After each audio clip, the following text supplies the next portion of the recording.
ছোট্ট একটা বালিশ বানালাম, কি দিয়ে বালিশটা ভরলাম, তারপরে মামকে শুইয়ে দিলাম। শুইয়ে দেওয়ার পরে আমি কি রান্না করলাম, অনেকটা দেখতে খিচুড়ির মতন, বাট এটা কী রান্না তো দেখতে হলে চলো পুরো ভিডিওটা দেখতে থাকো স্কিপ না করে। তো চলো ভিডিওটা এখান থেকেই শুরু করা যাক।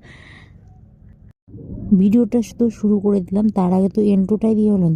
চলো তাহলে এন্ট্রোটা নিয়ে নিই। হ্যালো এভরিওয়ান, আমি সুবর্ণা নেক্সট নতুন একটি ভিডিওর সাথে তোমাদের সবাইকে স্বাগত। আমার তাতে অনেক অনেক ভালোবাসা। তো চলো ভিডিওটা এখান থেকে স্টার্ট করা। সবাইকে জানাচ্ছি গুড মর্নিং। মর্নিং দিয়ে ভিডিওটা স্টার্ট করলাম। তো মর্নিংয়ে আমি কি করছি, এখানে ওই আমার মাম্মের বালিশটা সেলাই করছি। কারণ অনেক দিন আগে আমার বাবা সর্ষে এনে রেখেছিল, তো সর্ষে 1 কিলো সর্ষে এনেছে, পুরোটা তো আর লাগবে না, তো হাফ দিয়ে আমি সেলাই করেছিলাম। কারণ বেশি অত বড় বালিশ দিয়ে কি করব, কারণ কদিনের জন্যই সর্ষের বালিশ মাথায় দিতে লাগবে, তার জন্যই মানে সর্ষের বালিশ মাথায় দিলে নাকি মাথাটা বলে গোল হয়, তার জন্য। বাট ওর এমনি মাথা গোল।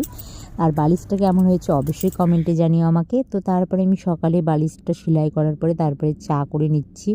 কারণ সকালে জানোই তোমরা, সিজারে বেবি হলে চা মানে রোয়া চাটা খেলে নাকি ঘাটা তাড়াতাড়ি টানে, তার জন্যই চাটা খাওয়া। আর একটু ঠান্ডার দিনে চাটা খেতে ভালোও লাগে, দেখবি একটু গাটা গরম হয়, যেটা তো আমার হয় অরিজিনালি কথা। তো তোমাদের কেমন লাগে অবশ্যই চা খেতে সকালে, অবশ্যই কমেন্টসে বলো।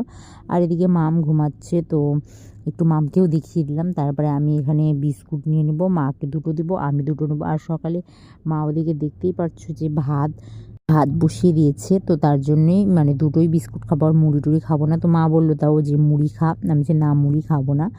তারপরে আমি চলে গেছিলাম বিকালের রান্নাতে। বিকাল বলতে দুপুর, মা তখন সকালে রান্না করেছে, আমি বিকালে তেমন কিছুই না, মাদের ভাতই ছিল সকালে, মারা ওটা খাবে মা বাবা আর আমি।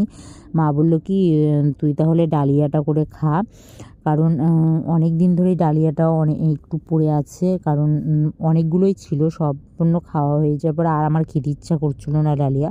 তো তার জন্য এখানে ডালিয়া রান্না করে, ওদিকে মাম ঘুমাচ্ছে, সেই সুযোগে আমি তাড়াতাড়ি করে রান্না করছি। আর ডালটা এই যে কমপ্লিট হয়ে গেছে, নামিয়ে দেবো এখন। তো ভিডিওটি কেমন লাগলো তোমাদের অবশ্যই জানিও। ভিডিওটি ভালো লেগে থাকলে অবশ্যই চ্যানেলটিকে সাবস্ক্রাইব করে দিও, কেউ যদি ফেসবুকে অবশ্যই ফলো করে দিও। তো ভিডিওটি এখান থেকে এন্ড করছি। তো দেখা হচ্ছে নেক্সট কোনো ভিডিওতে, ততক্ষণ জন্য বাই সবাইকে।